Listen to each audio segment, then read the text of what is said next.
Welcome back to my YouTube channel. फेरि पनि नयाँ भिडियो ल्याएर उपस्थित भइसकेको छु। यो चाहिँ ग्रेड 12 2082 सेट पेज नम्बर 181 को क्वेसन रहेको छ।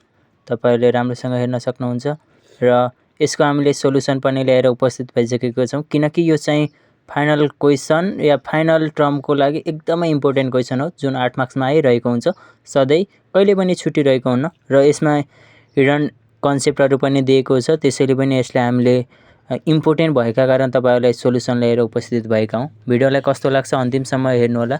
यदि तपाईहरुलाई भिडियो राम्रो देखेको छैन भने चाहिँ भिडियोको क्वालिटी बढाएर पनि हेर्न सक्नुहुन्छ र के जान्छ भनेर पहिला तपाईहरुले फर्मेट याद गर्नु होला। यदि फर्मेट तपाईहरुले बुझ्नु भएको छैन भने चाहिँ मेरो भिडियोहरु हेर्दै जानु होला। भिडियोको फर्स्टमा मैले सबैको तपाईहरुलाई मैले पनि राख्दिएको छु, फर्मेट पनि सबैको, अकाउन्टको जति नै छ, इकोनोमिक्स पनि, इकोनोमिक्स सब्जेक्टको पनि मैले हाल्दिएको छु।